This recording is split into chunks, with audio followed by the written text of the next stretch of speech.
Bismillahirrahmanirrahim. Bismillahirrahmanirrahim. Assalamualaikum warahmatullahi wabarakatuh.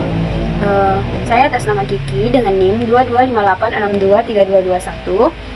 Baiklah, di sini saya akan menyelesaikan tugas video dari dosen pengampu Bapak Muhammad Hamdan MAG. Materi yang terakhir itu ilmu kalam. Isi kandungan Al-Quran, ada Al-Quranul Karim, ada akidah, ibadah, muamalah, kisah, hukum, rujukan iptek.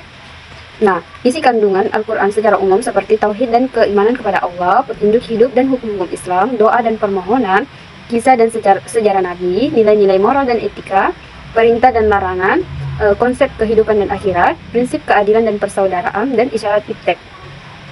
Islam. Nah, yang pertama itu akidah. Sistem kepercayaan atau fondasi iman. Secara etimologis, akidah berarti ikatan atau ketetapan hati yang kuat. Sedangkan secara terminologis, akidah adalah keyakinan yang teguh dan mutlak kepada Allah Subhanahu wa taala beserta seluruh rukun iman, malaikat, kitab, rasul dan akhir serta qada dan qadar. Nah, yang kedua itu syariah. Sistem hukum, norma dan tata aturan hidup. Secara etimologis, syariah bermakna jalan lurus menuju sumber air. Secara terminologis, syariah merujuk pada seperangkat ketetapan dan hukum yang diturunkan oleh Allah Subhanahu wa taala untuk mengatur segala dimensi kehidupan manusia. Nah, yang ketiga itu akhlak. Sistem etika, moral dan perilaku. Secara etimologis, akhlak berarti tabiat, watak atau budi pekerti. Secara terminologis, akhlak adalah kondisi kejiwaan yang menetap dan melahirkan perbuatan-perbuatan atau respons spontan yang baik tanpa memerlukan pertimbangan yang dipaksakan. Selanjutnya itu maqasid syariah.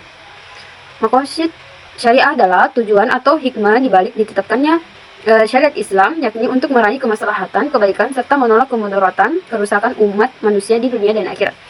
Nah ya, yang pertama itu yang harus tujuan maqasid syariah itu menjaga agama, hifzu ad-din. Yang kedua itu menjaga jiwa, hifzu an-nafs. Yang ketiga itu menjaga akal, hifzu al-akal. Yang keempat itu hifzu an-nasab, menjaga keturunan. Dan yang terakhir itu hifzu al-mal, menjaga harta. Nah, selanjutnya akidah, Al-Quran, dan sunnah. Pedoman yang diikuti atau disampaikan kepada umat. Yang pertama itu sahabat, ke murid Nabi, tabi'in, ke murid sahabat, tabi'in, murid tabi'in, al-ittiba, seluruh umat Islam, ulama salaf, tahun 1 sampai 300 Hijriah, ulama khalaf, tahun 300 sampai sekarang. Dan ulama klasik, kontemporer atau modern. Belajar dan mengupayakan iman prosesnya seumur hidup termasuk pada 6 pokok rukun iman. Yang pertama itu tafsir, hadis, fikih, kalam, tasawuf, lughah atau bahasa, sejarah, filsafat, ekonomi dan teknologi. Ahlus Sunnah wal Jamaah berasal dari bahasa Arab yang secara harfiah berarti pengikut sunnah Nabi dan golongan mayoritas atau jamaah. Nah, penamaan Ahlus Sunnah wal Jamaah berawal dari pertama itu zaman Rasulullah dan sahabat. Yang kedua itu abad ke-3 Hijriah atau abad ke-9 Masehi. Istilah ini mulai menguat dan didefinisikan secara akademis oleh ulama salaf, ahli hadis dan imam 4 mazhab seperti Imam Syafi'i dan Imam Ahmad bin Hambali untuk membendung pemikiran Mu'tazilah. Nah, yang ketiga itu abad ke-4 Hijriah atau abad ke-10 Masehi. Secara resmi diformalkan sebagai aliran teologi ilmu kalam oleh Imam Abu Hasan al-Asy'ari dan Imam Abu Mansur al-Maturidi. Ilmu kalam secara bahasa, kata kalam berarti perkataan atau pembicaraan. Ilmu kalam adalah ilmu dalam kajian teologi Islam yang membahas dan mempertahankan ajaran-ajaran akidah Islam dengan menggunakan dalil-dalil nakli Al-Quran dan hadis serta dalil-dalil akli akal atau logika. Kalam berarti klasik dan modern. Ilmu kalam berfungsi memberikan sanggahan terhadap tuduhan dan perkataan yang melemahkan iman dari para ateisme atau liberalisme, non-muslim yang ingin meruntuhkan akidah Islam, misionaris atau apologet, keraguan orang muslim sendiri, dan syaitan bisikan iblis dan tentaranya. Ilmu kalam modern adalah upaya rekonstruksi, rasionalisasi, dan kontekstualisasi teologi Islam klasik agar mampu merespon tantangan peradaban modern seperti kemajuan sains, hak asasi manusia, isu global, dan perubahan tatanan sosial politik. Jika ilmu kalam klasik terlihat teosentris, berpusat pada perdebatan sifat-sifat Tuhan yang abstrak, maka ilmu kalam modern bersifat antroposentris, berpusat pada peran manusia, sejarah, dan pemecahan masalah duniawi tanpa mengubah esensi dasar tauhid. Nah, ruang lingkup ilmu kalam itu ada yang pertama itu ketuhanan ilahiyat, yang kedua itu kenabian, nabuwat, yang ketiga itu hal-hal gaib atau akhirat sam'iyat, dan yang keempat itu iman dan kekafiran.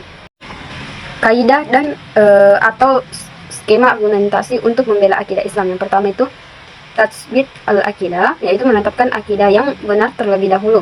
Langkah pertama dalam ilmu kalam adalah menjelaskan dan menegaskan akidah Islam berdasarkan dalil nakli Al-Quran dan hadis, dan yang kedua itu dalil akli, argumen rasional atau logika. Yang kedua itu tahrir al-mas'alah, menjelaskan dan merumuskan masalah secara jelas. Sebelum membantah suatu perkara, ulama kalam terlebih dahulu menjelaskan apa sebenarnya masalahnya, mengidentifikasi pokok argumen lawan, dan menentukan batas pembahasan hal ini agar bantahan tidak salah sasaran.